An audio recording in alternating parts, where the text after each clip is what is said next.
Tennessee Titans fans, this has been and is the most miserable football season I've ever sat through as a fan. It is absolutely horrible, but it's not just because of the losing. It's not just because of the losing. There are many reasons why. Many reasons why this is a miserable worst-case scenario season, and I'm here today to give you 13 reasons why this is the worst football season of all time. Let's start with the most obvious one. And that is the fact that we're 1-9. I mean, let's just get that one out of the way first. The fact that we're losing every week, most of the time getting our butts kicked. We are awful. One of the worst offenses I've ever seen. Poorly coached. Poor schematically, route combinations that are terrible, offensive line that's not as good as we thought it would be, lack of depth on the outside. I mean, listen, I'm just telling you right now, we failed our number one overall pick. We brought him into the worst position possible, and we're 1-9. I don't care what team you root for. If they're 1-9, if they're 2-8, if they're losing majority of their games, that makes it miserable right there. But we ain't done. Let's get to the number two reason why this season is miserable, and that's this. Mike Vrabel is 9-2. While we're over here languishing, Mike Vrabel, the guy that the Titans fired, is 9-2. Everybody talking about how great he is. They're winning every week. They're one of the best teams in the NFL. And then they come to our house earlier this season, whoop our butts, and everybody's laughing because everybody hates us. And they're like, ha, ha, ha, the Titans fired him. And now he's awesome. And they've been horrible ever since he left. It has made our organization a complete laughingstock. It has made us look like fools. And I don't care how you feel about the Vrabel firing. If you liked it back then, if you still stand by it today, you cannot deny that it has made this season that much more miserable to have to sit back and watch Mike Vrabel tearing it up with the Patriots, everybody hyping him up like he's the greatest thing of all time, while we can't even figure out how to get a first down. Let's go to the third reason why, because meanwhile, while we fired Mike Vrabel, sent him off, we hired Brian Callahan, who had a bad first season as a head coach, but then we thought, you know what? It's his first time as a head coach.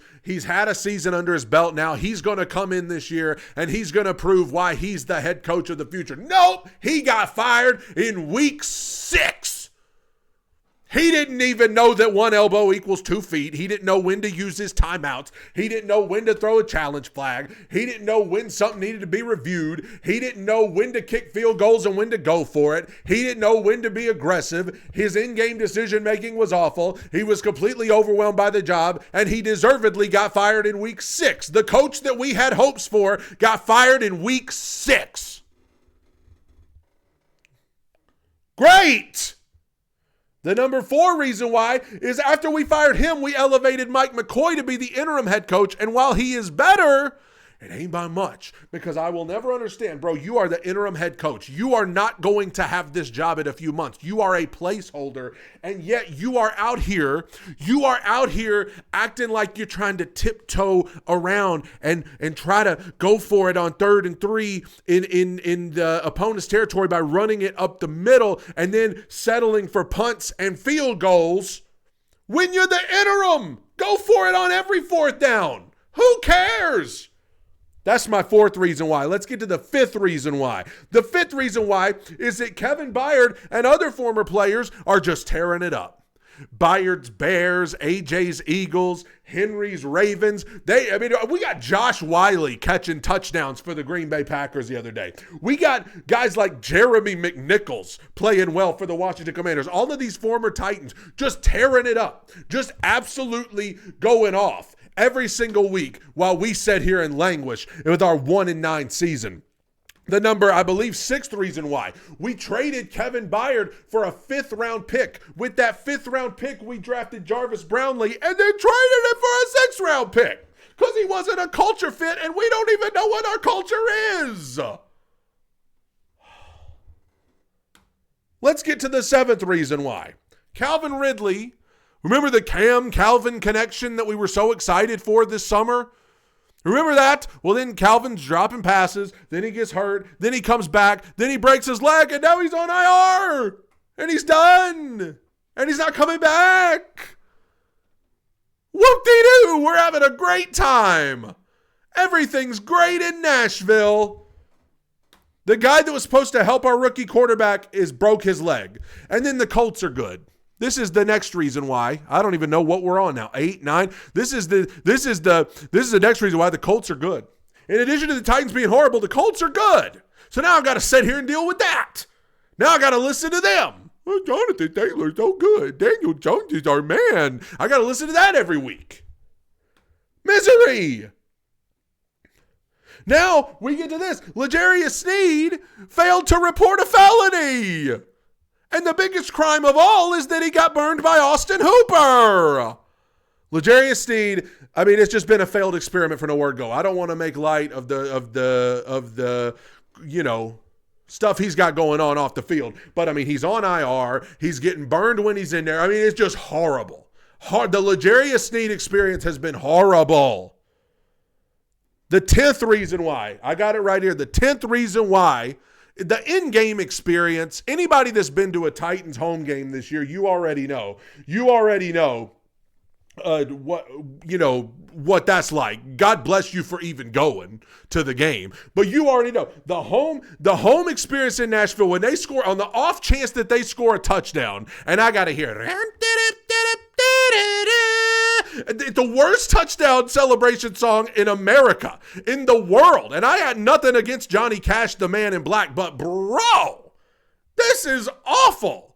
And there's no energy. There's no excitement. There ain't nobody at the game. And the people that are there just have to sit there in silence and wait for the next punt, wait for the next sack, wait for the next fumble, wait for the next conservative play call. Like they got to just wait for the next 1st and 10 run in silence because the Titans ain't doing nothing to make the experience fun at all. Let's get to the 11th reason why, which is that we can't stop committing penalties.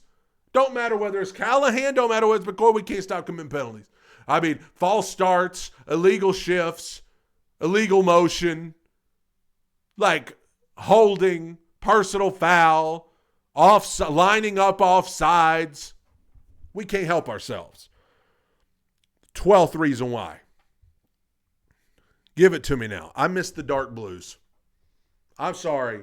I know we're trying to go into this like we're wearing the baby blues and we're trying to usher in this new era with the new color scheme.